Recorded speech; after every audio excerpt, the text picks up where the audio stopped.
Hello everyone, আমি অনিন্দিতা আর আমাদের channel অনি bits লাইফস্টাইলে স্বাগত জানাই। আজ আবার একটা নতুন রান্নার রেসিপি নিয়ে চলে এসেছি। আর আজ কি বানাবো বলো তো? আজকে বানাবো কচু ইলিশ মাছের মাথা দিয়ে। প্রথমে কচুটাকে সেদ্ধ করে নিয়েছি। সেদ্ধ করার পরে ভালো করে ছাড়িয়ে নিতে হবে। আর অন্যদিকে ইলিশ মাছের মাথাগুলোকে ভালো করে ধুয়ে নুন হলুদ মাখিয়ে রাখবো। তারপরে তেলটা গরম হয়ে গেলে ইলিশ মাছের মাথাগুলো ভালো করে ভেজে নেব।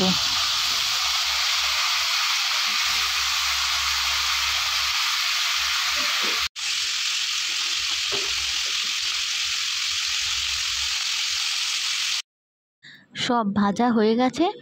এরপরে আমি কিছুটা কালো জিরেকে ড্রাই রোস্ট করে নেব। আর এটা কেন করলাম সেটা তোমাদের একটু পরেই দেখাচ্ছি, দাঁড়াও। এদিকে তেলও গরম করতে বসিয়ে দিয়েছি। তারপরে আগে থেকে সেদ্ধ করে ছাড়িয়ে রাখা যে কচুগুলো, ওগুলো সব তেলের মধ্যে দিয়ে দেব। আর তেলের মধ্যে কচুটা দিয়ে ভালো করে ভেজে নিতে হবে। এরপরে আমি যে আগে কালো জিরেটা ড্রাই রোস্ট করেছিলাম, ওই কালো জিরে আর পরিমাণ মতো লঙ্কা আর কিছুটা টমেটো ভালো করে পেস্ট করে নেব। মানে এই রান্নাটা করতে এই মশলাটাই ইউজ হবে। আর তাছাড়া নুন হলুদ তো রয়েইছে, আর সামান্য পরিমাণে চিনিও দেব। এদিকে কচুটা একটু নুন দিয়ে ভালো করে ভেজে তুলে রাখলাম। এরপর আবার তেলটা গরম করে তার মধ্যে সামান্য কালো জিরে ফোড়ন দিয়ে দেবো। তারপর আমি যে পেস্টটা বানিয়েছিলাম ওই পেস্টটা দিয়ে দিচ্ছি, আর পরিমাণ মতো নুন দেব আর হলুদ দেব। তারপর ভালো করে মশলাটাকে কষিয়ে নিতে হবে। গ্যাসটা একদম কম করে দিয়ে মশলাটাকে ভালো করে কষিয়ে নেব তেল ছাড়া পর্যন্ত। তারপরে আমি যে আগে থেকে কচুটা ভেজে রেখেছিলাম ওই কচুটা দিয়ে দিচ্ছি। এরপর কচুটা ভালো করে নাড়াচাড়া করব। করার পরে পরিমাণ মতো একটু নুন আর মিষ্টি দিয়ে দেবো।